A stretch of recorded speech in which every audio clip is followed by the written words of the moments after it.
Fala galera, sejam bem-vindos ao canal, e para mais uma história de terror. Se gosta desse tipo de conteúdo, não deixe de se inscrever no canal e deixar aquele like e ativar o sininho para receber notificações de novas histórias. Então bora para mais uma. 3 sombras na estrada. Esse ano estava a trabalhar em Vimianço, a formosa vila onde senhoreia o castelo que os irmãdinhos derrubaram na rebelião de 1467 que o arcebispo Fonseca reconstruíra poucos anos depois, passando logo a nobre família dos Moscoso de Altamira. Vimianço é uma vila de interesse e a terra que a circunda é agradável e com gentes trabalhadoras e de bom coração. Ali passei uns anos que sempre lembro com saudade, já que pude conhecer bem os rapazes e as raparigas que iam estudar ao meu liceu. Enquanto trabalhava ali, tinha alugado um andar em bairro, onde me fiz cliente dos locais dos arredores, almoçando quase sempre no restaurante Casa Cruz, onde fazem uma comida caseira de fundas raízes galegas. Como tinha família em Santiago, vinha muitas vezes à cidade pela estrada que une Baio e Santa Comba, ou bem pela que vai desde Vimianço a Negreira. As duas estradas acabavam de ser arranjadas e conduzia indistintamente por uma ou por outra, dependendo das circunstâncias. Quase sempre voltava de dia, à exceção de que tivesse algum claustro ou alguma reunião de avaliação, que se sabe quando começam, mas nunca quando acabam. Lembro que foi ao remate da primeira avaliação, no mês de dezembro, tão próximas às férias de Natal que todos, professores e alunos, estávamos desejando desfrutar, quando me aconteceu este estranho caso. Esse dia saíra de Vimianço quase às 9 da noite, nessa época do inverno anoitece sobre as 6:30 da tarde e passei por Baio, que está a menos de 10 quilômetros, para apanhar uns livros. Depois dirigi-me a Santa Comba, passando por Sais. Desde Santa Comba é já tudo reto para Santiago, percorrendo algumas aldeias dispersas. Na aldeia de Paramos muitas vezes fazia uma paragem para apanhar gasolina, como ia ser esta vez, já que a luz da reserva acabava de acender-se ao sair da aldeia de Suevos. A aldeia de Paramos fica numa descida pronunciada que conta com uma curva bastante perigosa para a esquerda.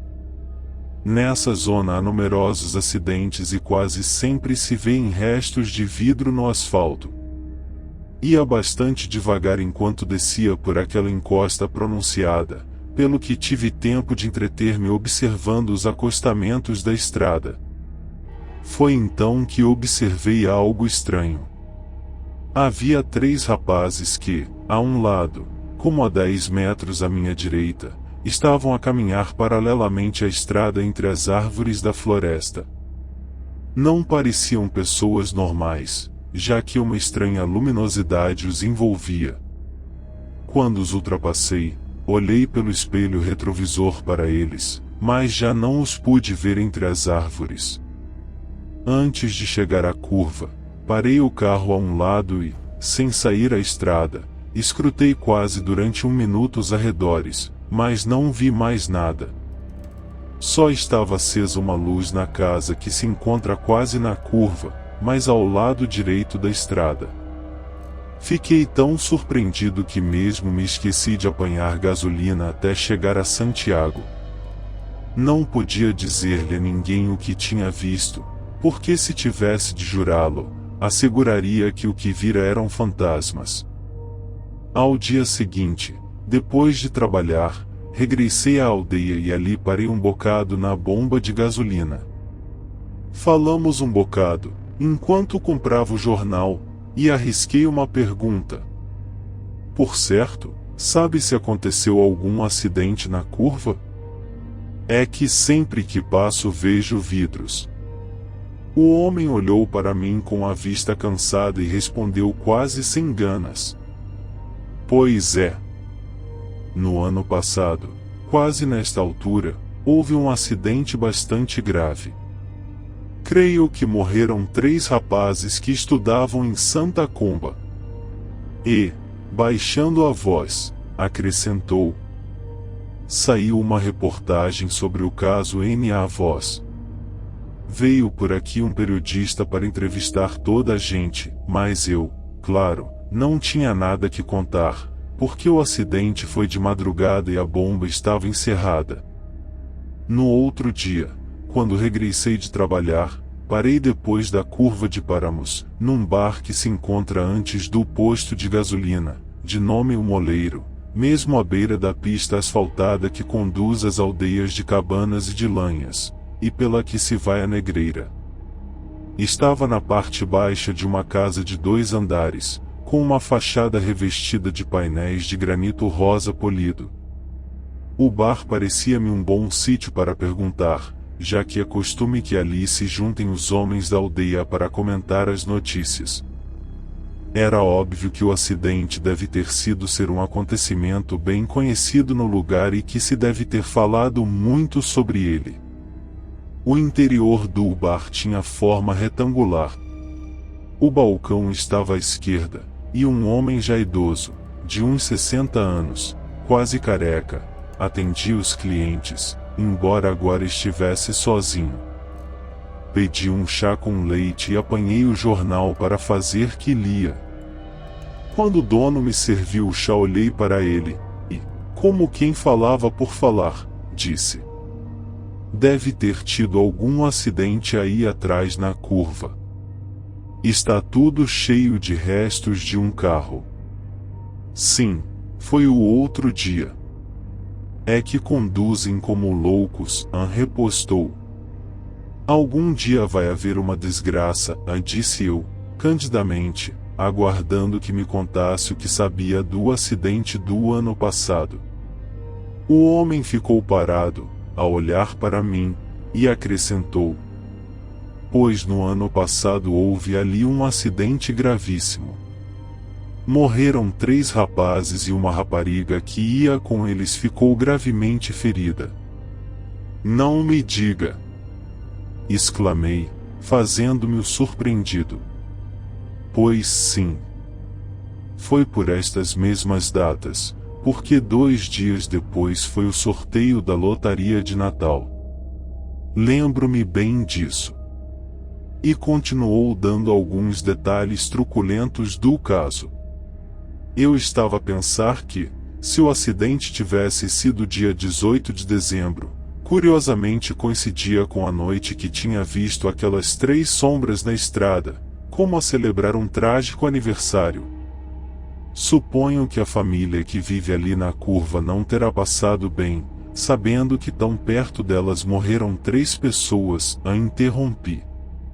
Isso parece, aceitou ele. Ademais, ultimamente estão a falar de ir viver em Santiago, com a filha, que está a estudar na universidade. De verdade? Aconteceu-lhes algo mais? Não me diga que tem medo de viver ali. Perguntei, muito interessado. Parece que estão cansados de atender os feridos e que haja acidentes quase todas as semanas, comentou. Eu faria o mesmo, assenti. Suponho que eles seriam os primeiros em atender os feridos daquele acidente dos 3 mortos, verdade? Acho que sim, respondeu. E foi algo que nunca esquecerão. O velho veio por aqui mais de uma vez, e não o vejo muito animado desde esse momento. E depois acrescentou, como lembrando de repente algo importante de que se tinha esquecido. Por certo, saiu uma reportagem sobre o acidente N.A. Voz. Fizeram uma entrevista aos velhos, tanto a ele como a ela. Creio que aguardei por algum sítio, mas não fez menção de ir procurar o jornal. Eu paguei a conta e decidi que já me tinha inteirado de coisas suficientes para acalmar o meu interesse, mas, ao sair do bar, decidi visitar o lugar de que tínhamos estado falando. Fui caminhando pela margem esquerda da estrada em direção à curva e à casa daqueles 2 velhos que atenderam os feridos do acidente. Viviam numa leve encosta, já que os campos desciam em direção a cabanas num lento, mas constante declive. O terreno da sua propriedade tinha uma inclinação de vários graus e a casa estava afastada uns metros da estrada, à beira da floresta.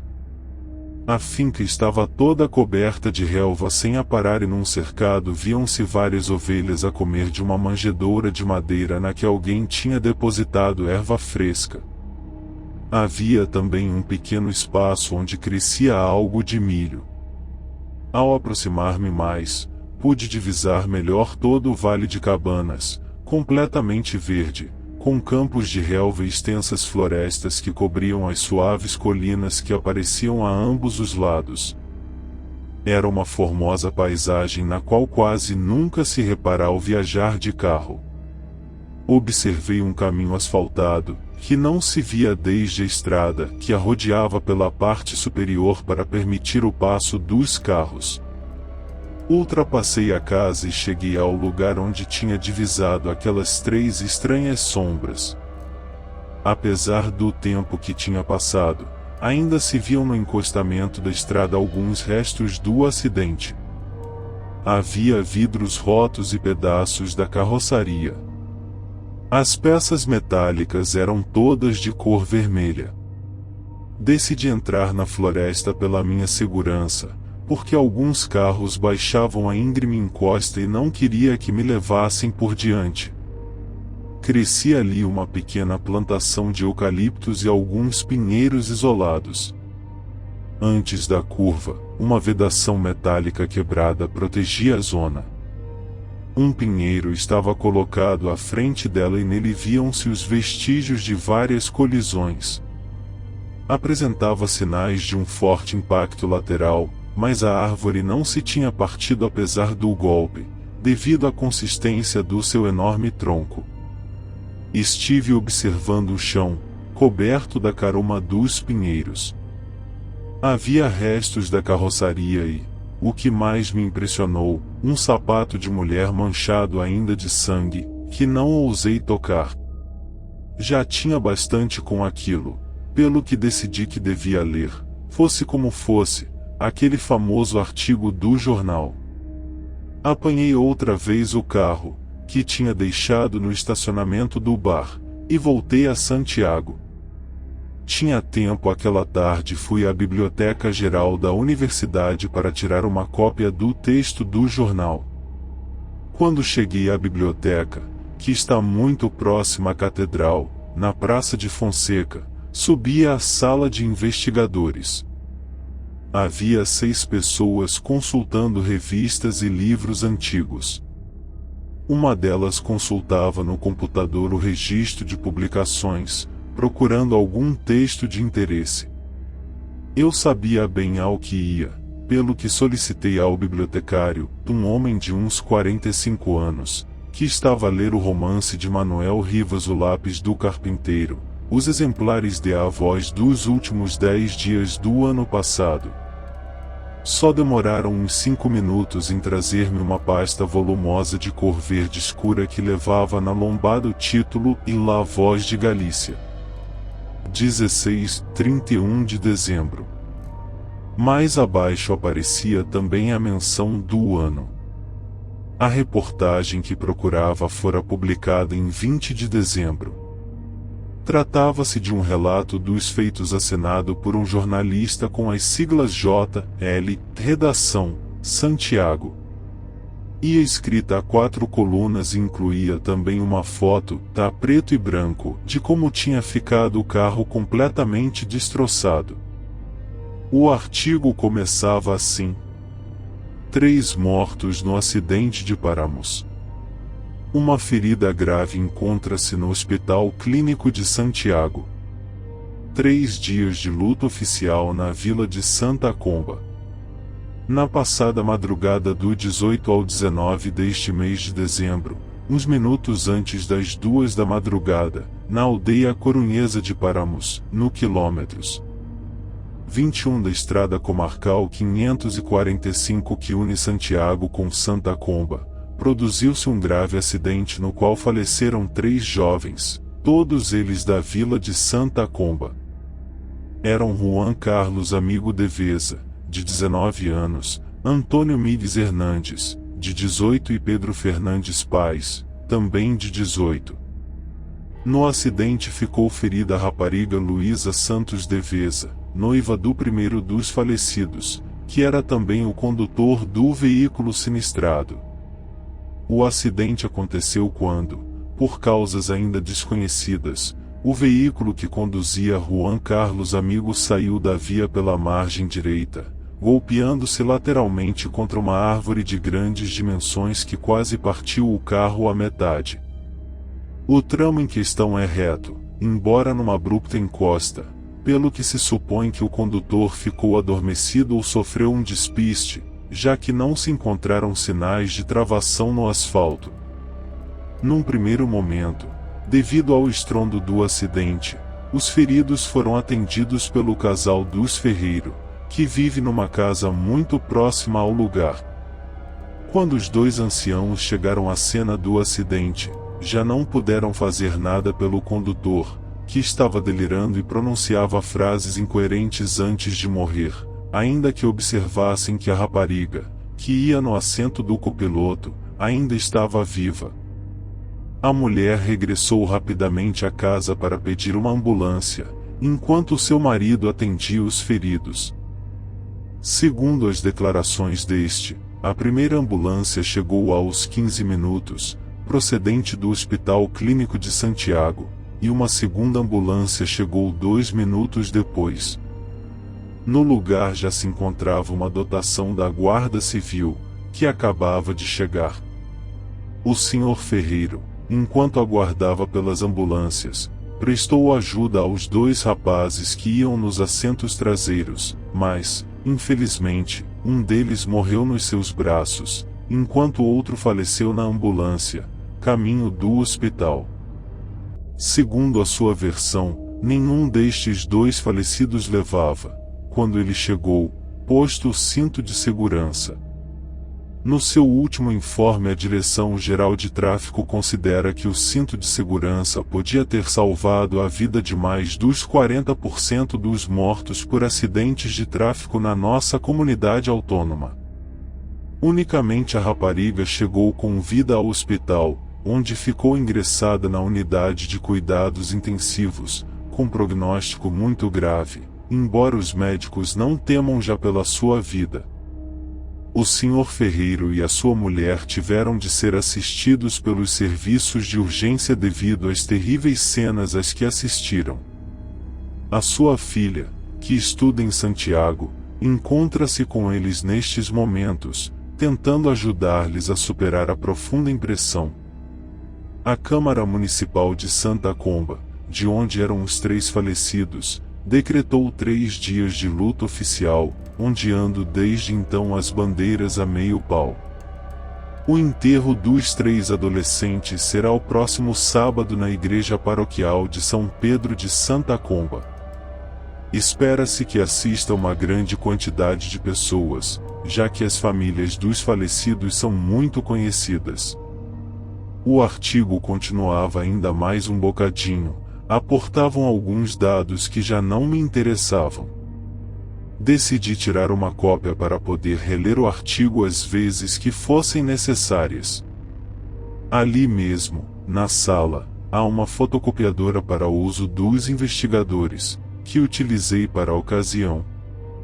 Continuei lendo atentamente os jornais, mas não encontrei a entrevista com o casal.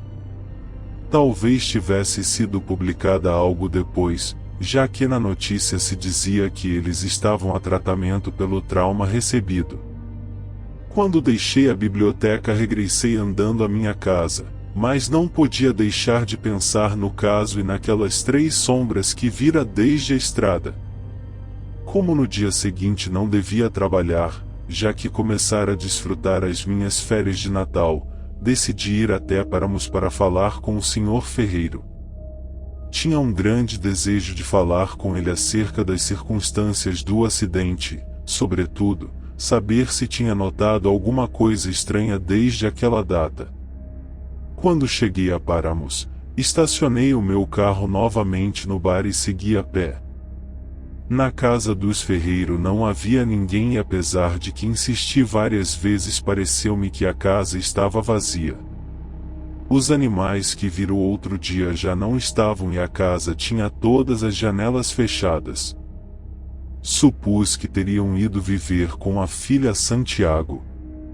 Eu faria o mesmo se estiver no seu caso. Mas aquilo era estranho e me parecia óbvio que havia algo fora do comum naquele caso. Decidi deixar o assunto durante algum tempo. Contudo, nos meses seguintes, tive sempre a precaução de não voltar nunca pela estrada de Paramus quando devia regressar de noite a Santiago. Quase me esquecera de tudo até que, uns meses depois, quando faltava pouco para a Semana Santa, li no jornal uma notícia que me deixou frio. Esta vez era uma notícia colocada a um canto na página noticiosa. Um motociclista morre em Paramus. Na noite de ontem o motociclista Juan Espinheira Castro, de 34 anos e vizinho de Santiago sofreu um acidente quando regressava à nossa cidade, depois de assistir a um concerto essa mesma noite em Camarinhas. Ainda não se conhecem as circunstâncias do caso, já que a Guarda Civil está a investigar o acidente. Curiosamente, no mesmo lugar, que é considerado um ponto preto da Comarcal 545, aconteceram vários acidentes nos últimos anos. O mais grave aconteceu há um ano, quando 3 jovens de Santa Comba perderam a vida no mesmo lugar que no acidente da noite passada. A notícia não ia acompanhada, esta vez, de uma foto e a sua extensão era muito mais reduzida, a uma só coluna.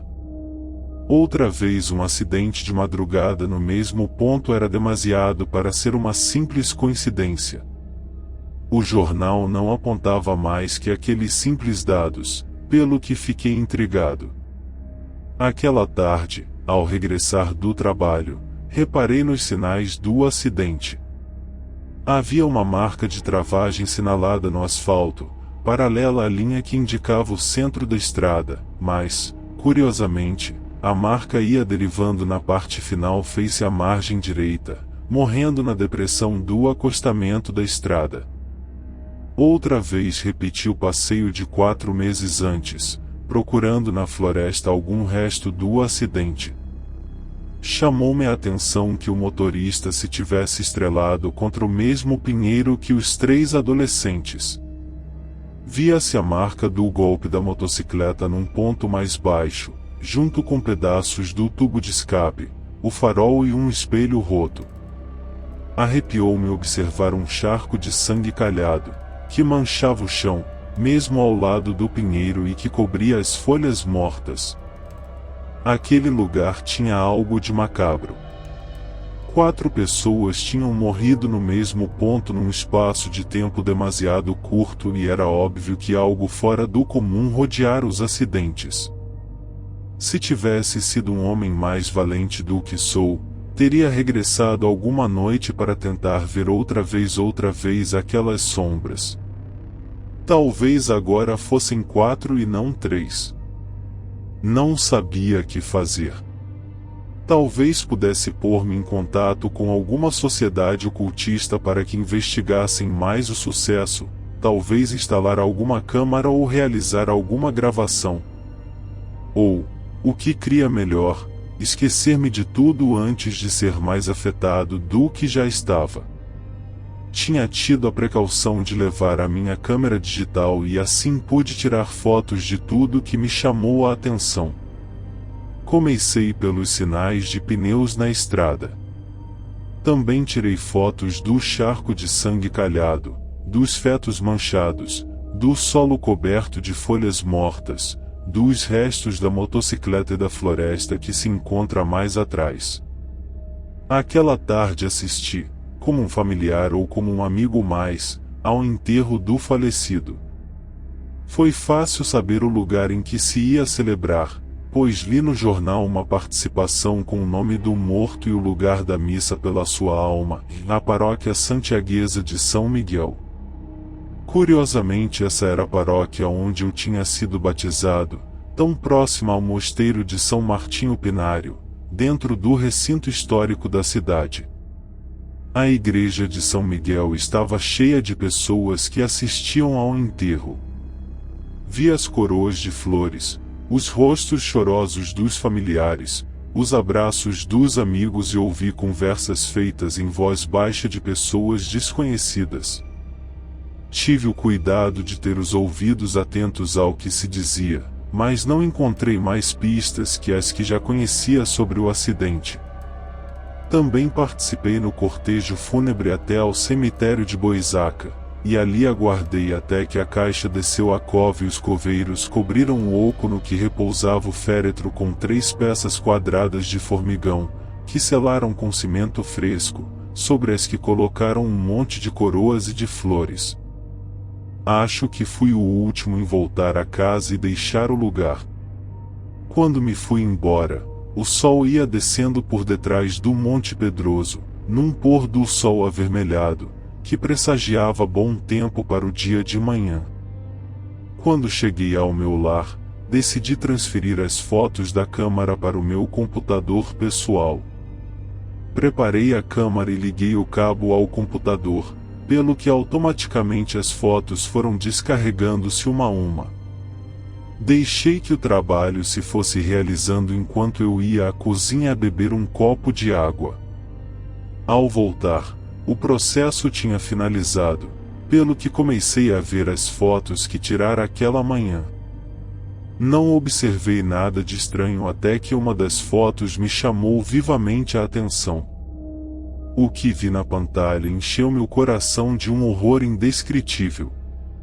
Nela tinha fotografado o charco de sangue e o pinheiro com as marcas dos acidentes, mas o que saía na foto eram as sombras de 3 figuras que se situavam à direita da árvore e de um rosto que sorria com um esgar de burla ao lado esquerdo. Era o mesmo rosto do homem que acabavam de soterrar. As figuras pareciam manchas de água, porque a luz passava por elas como se fossem simples espectros, desenhando-se os contornos mais fortes. Fiquei paralisado e sem poder afastar a vista da terrível imagem. Só ouvia como meu coração batia com força na caixa do peito e senti como um frio arrepio assolava o meu corpo. Perdi momentaneamente a consciência de mim mesmo.